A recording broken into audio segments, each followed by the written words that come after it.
Hey guys, and welcome to my April TBR and April reread classics. Let's get into it. In April, as I said, I will be focusing on reading classics. I will be reading the highest rated classics on my TBR according to Goodreads. The first of those being the book that my book club voted to be our book of April. So if you guys would like to join in, the Fable link is always linked down below in the description. If you guys would like to join in, read along this book with me, have like my live reactions to this book. There's also going to be reading vlogs on all of these if you would just prefer, if you're more of a visual person, I guess. The book that I'm talking about is East of Eden by John Steinbeck.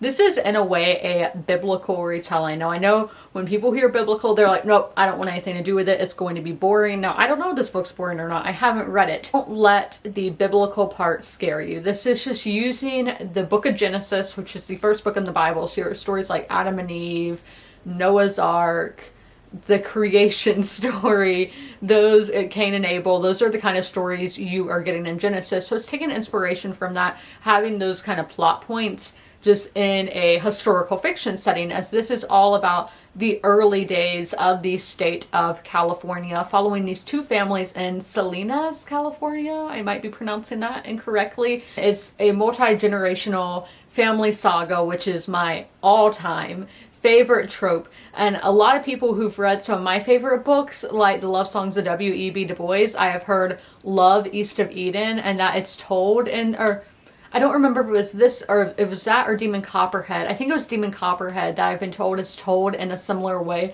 that East of Eden is told. That's really intriguing for me. And I have never read Steinbeck before. This is going to be my first Steinbeck, and I mean, look at the picture of him on the back.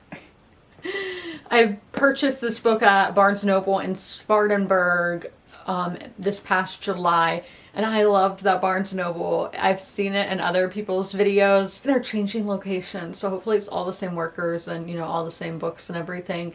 But I would recommend going there, and this is the book that we're going to be focusing on April. As I said, these are the highest rated books on my CBR according to Goodreads, and this one I heard so much about on BookTok. I think I really just started hearing about it when I got on TikTok last year in 2024. I don't think I've ever seen it on BookTube. I don't see a lot of classics on BookTube. There's a few that I do subscribe to, but I've never seen this one on any of those.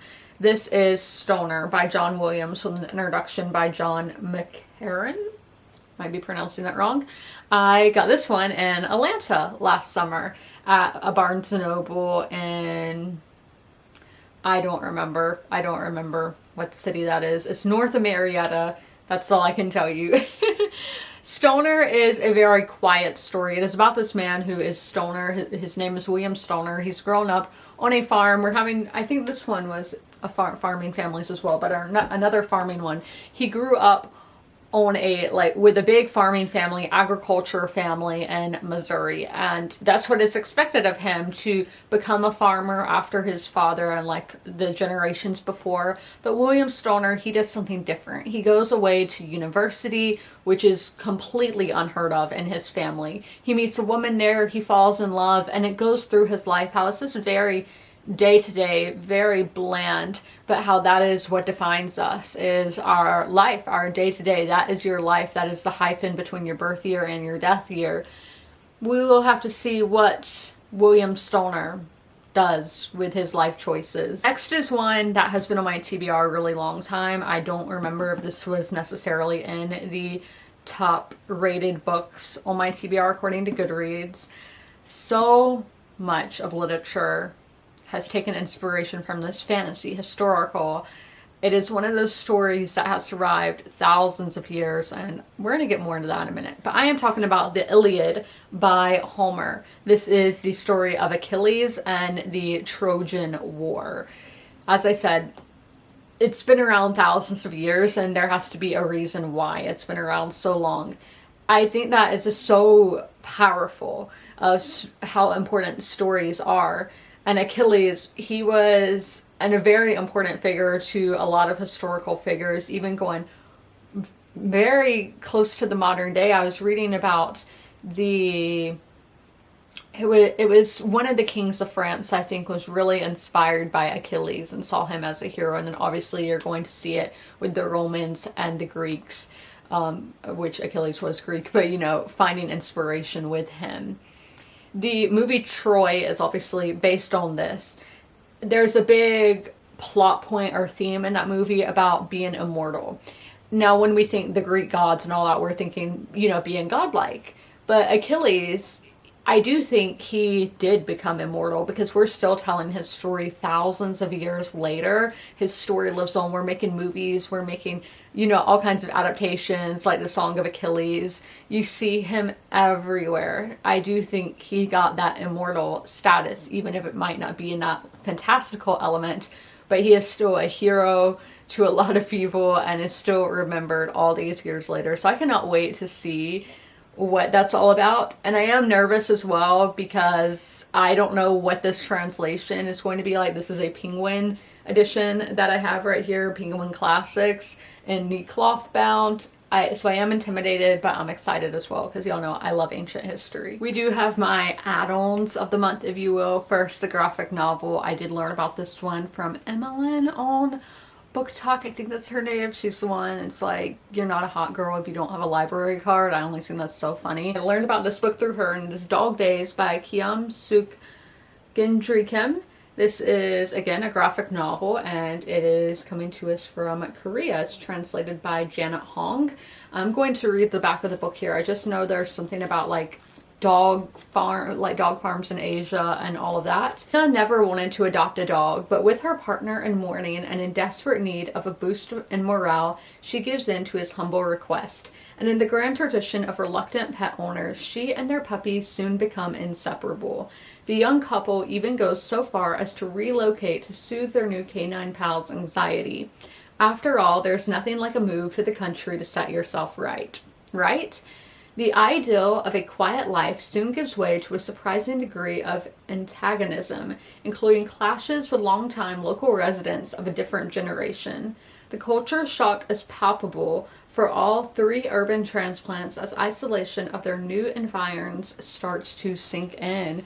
Ooh, I don't know where that's going to go, but as I said, the creator I saw this on really enjoyed it, so hopefully I enjoy it as well, and I'm always drawn to stories about animals. Also like to add a nonfiction book to my TBR every month, and this is one I got on Book Outlet years ago and have yet to read, that being Chesapeake Requiem. I don't even know how to say that, that's bad. A Year with the Watermen of Vanishing Tangier Island by Earl Swift. And if you're somebody fascinated by history, if you're fascinated by dialects in America, you're always going to hear about Tangier Island and just those down east places in like North Carolina and Virginia. I don't know, they still say down east in Virginia, that might just be a Carolina thing. Think Outer Banks, just the Chesapeake Bay area, of this accent that is basically the original English accent. It hasn't really developed a lot because these places are so isolated. Like, you had to take a ferry to get there and get back to the mainland and everything. I know, like, on Okakrote, they have to take a ferry to go to the grocery store and all that. And I saw a whole thread about people who were like, what if it's storming and you can't get to the ferry? You have to be prepared. Let's actually see what this says on the description. Ooh, pretty end pages. This is a brilliant, soulful, and timely portrait of a 240-year-old crabbing community in the middle of the Chesapeake Bay as it faces extinction. That's something that a lot of people don't really think about with America, of communities going extinct. I think you think about it with indigenous peoples, but never with like the European people, of how traditions. I always hear a lot of people being like, is there no longer a Southern accent?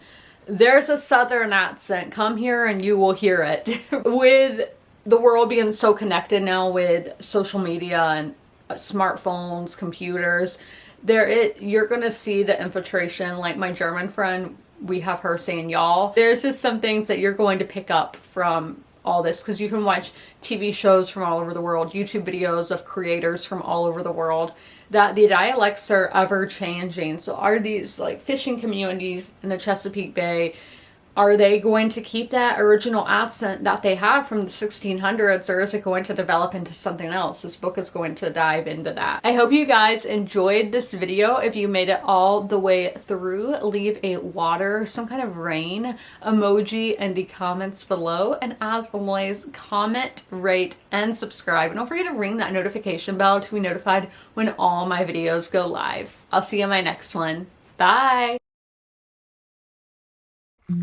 If you are familiar with my videos, you're used to seeing Sherman at the end of them. Sadly, Sherman has since passed away, but I would still like to encourage you guys to help your local shelters. Sherman was at the Darlington County Humane Society in rural South Carolina. I always have their link down below in the description if you guys would like to help them, but also help your local shelters as well.